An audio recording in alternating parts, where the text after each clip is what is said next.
Okay, let's get started. Okay. Good afternoon. Good Can afternoon. I ask your full name, please? Yes, my full name is Tim Williams. Okay, Tim Williams. Tim, this is a speaking exam at Dream Zone. Is this your first time that you are taking the mock test with me? No, I guess this is the second or third time, perhaps. Okay, thank you. Tim, can I ask what you do? Do you work or are you a student? Well, currently I'm in my senior year of high school. Actually, soon I will be graduating. So that means I've been preparing for my upcoming exams to pass with flying colors after a few months. Okay. For a long time. Let's talk about noise.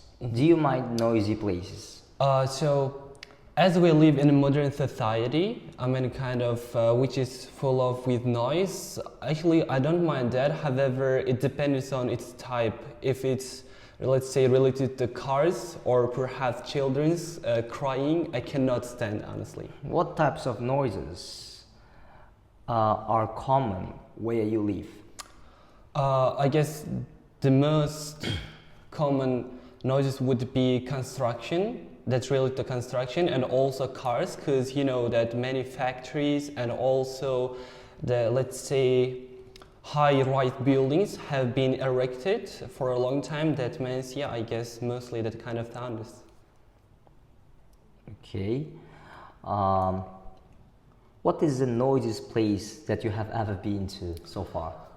So honestly, last year I went to Russia and we were in a central park where the park was teeming with people, and not to mention the vendors on the edge of the roads were selling their products. So yeah, I guess that's one of the places that I've ever been, one of the noisiest places. Kitchen. Do your neighbors make a lot of noise? Well, when it comes to my neighbors, no, I would say they are not as, let's say, as others, because, you know, mainly they always be at work, which means they don't make any noise that can disturb to us. Okay. Let's change the topic. Let's talk about shopping. Do you go shopping a lot? Oh yeah, I do love shopping because, you know, only when I shop something new for myself might I feel a sense of enjoyment and satisfaction from life, not to mention being always, let's say, joyful about my purchases. What did you last buy? So it was a cap that I bought from Karzinka, that called Karzinka let's say in the heart of the city. So it was at a reasonable price because it was on discount. Okay. Do you usually go shopping alone or with somebody? You know what? For me, there's nothing better than purchasing something else, the things that I love with someone else, because, you know, they can suggest me, they can give me a piece of advice how to purchase that, and perhaps they are, you know, even they may be financially literate. That's why I can avoid making hasty purchases because of them. Mm-hmm. This is the end of our part 1. In part 2, I will give you a topic card. You will have to talk for 1 to 2 minutes. This is your topic. We're going to describe an important event you celebrated. Okay.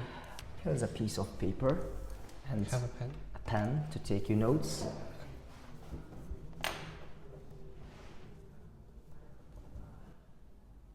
May I start? Yes, you can. Well, frankly speaking, I do also love celebrating our national holidays and celebrations as much as the next day. And definitely one of them is Navruz Festival, because, you know, one thing actually that says our Navruz Festival, apart from our traditions, is the let's say preparation of sumalak. Because I would say that sumalak is deeply rooted in Uzbek culture, as many people have been celebrating this tradition for a long time. So I guess I got involved in the procedure of preparing sumalak a few years ago. So, you know, actually even the process started with soaking and sprouting the wheat, let's say wheat, so which was then cooked down over a low flame for several hours. So honestly, never before had I been to that kind of festival in my life so far. That's why I almost froze each moment to relive them later on. So I mean, I shot many photos for in this event. So on top of that, you know, only when people stir the huge pot, I mean, while they were stirring the huge pot, while they were stirring, let's say, the sumalak, they can make wishes wherever they want to make it come true. So that's really, truly mesmerizing, honestly.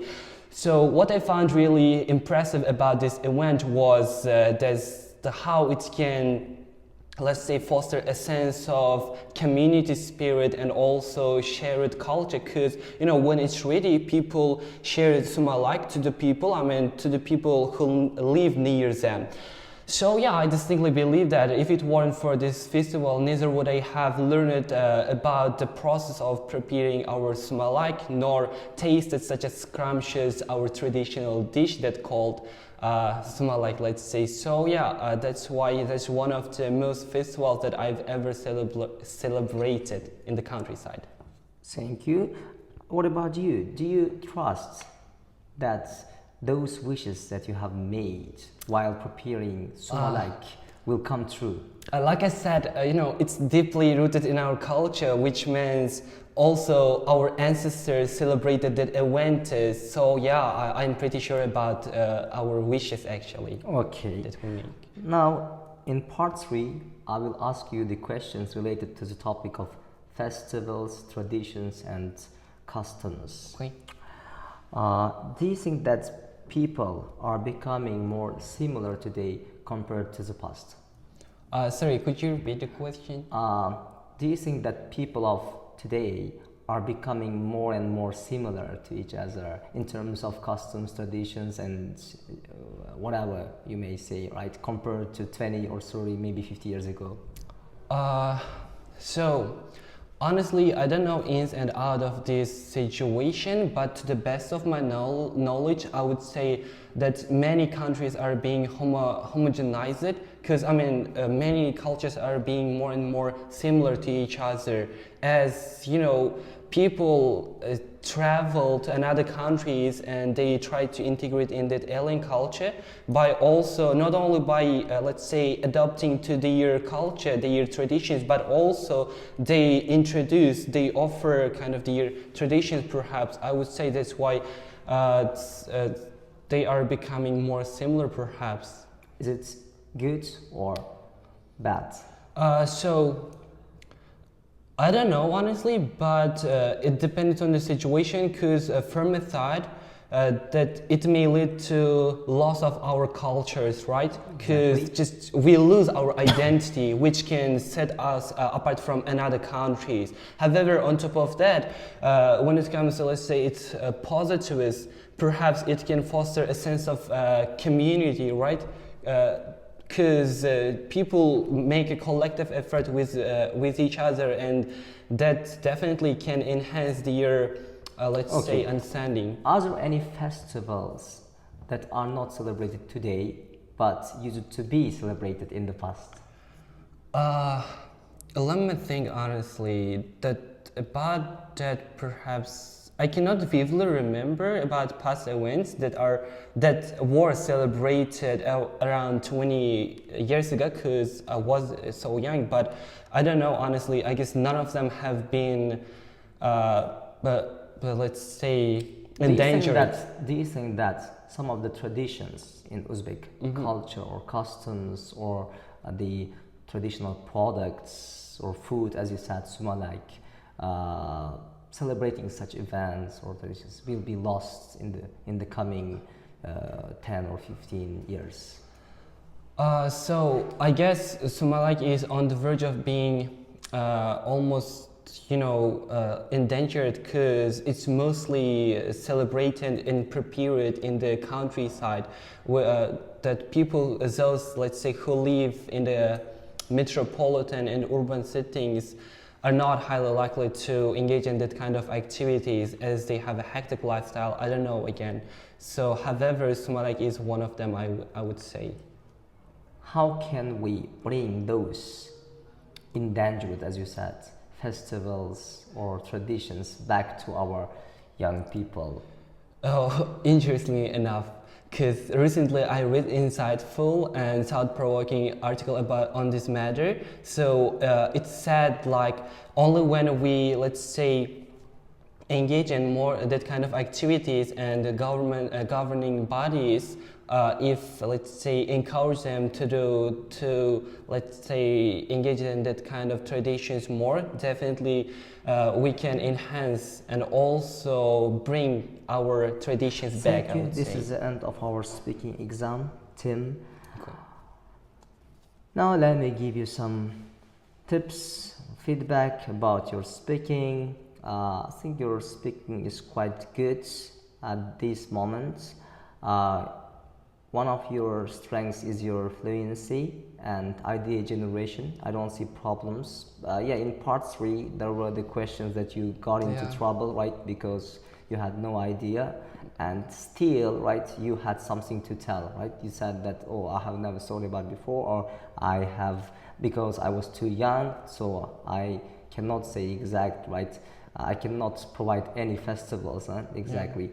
So this way that you are getting out of that problematic situation, right? When you are lacking ideas. I really liked it. In part 1, I asked you 2 topics, if you remember. Those topics were about noise, and the second one was about shopping. For both topics, I heard topic specific, advanced vocab. It's really good. For example, when I asked about shopping, what did you last buy? Yeah, you said that you bought a hat, right, at a reduced price because it was on sale, on discount, right? And when it comes to who do you prefer to go shopping, you said that it's better to go with somebody because they can give you a piece of advice because they might be financially literate. Those phrases are I think above average phrases, but still I see some inaccuracies. These kind of inaccuracies even happen with me. They always be at work, right? When I asked about your neighbors, right, they are always at work. Use the present form of to be verb. They are always be at work. They will always be at work, right? You can use this, but the logical idea is about the present, not about the future. So that's why it would be better to say they are always at work, right? So these are minor mistakes, okay? So we can we don't have to focus too much about such minor mistakes. Unfortunately, while you are speaking, some of the phrases or the words that you are employing are a bit because of your pace of speaking, it's faster. It's a bit difficult for me to catch, and you are switching to the silent mode right at the end of your sentences. If I were in your position, if I'm using advanced vocabulary or very good ideas, I wouldn't speak very fast. I would show the examiner that I'm using such advanced phrases, and I would get credits, right, for doing so. But you are not doing this, so that's it.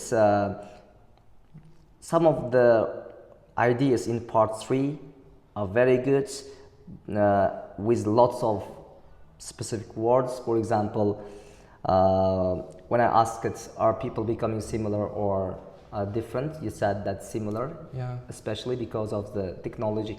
You know, people are, the way they think, right, their tasks, the tasks they do, their lifestyle overall is becoming more and more similar today. Homogenized, Yeah, because people are, is it, integrating into an alien culture and copying those cultural heritages, you say, right? Or they are adopting to this culture, and also they are introducing theirs.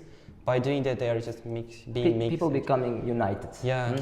This is good in some ways, even though, right, as you said, it might lead to the disappearance of the traditions or customs of the home country, but people can understand, right? The mutual understanding of the people can be boosted. So that's it. So more positive sides. There are more positives, of course. When it comes to the negatives, please do not rush to give the responses. I told you about this many times before. When I'm giving you the question, right? Especially in part 1, this happens. In part 3, you are taking the time to think. Let me think. This is good, right? Do the same thing, the same stuff in part 1 as well, right? You are not a robot. You are a person. It takes you time to generate ideas. That's completely normal, right? Just speak in a natural way because you have a very good natural speaking. Good luck.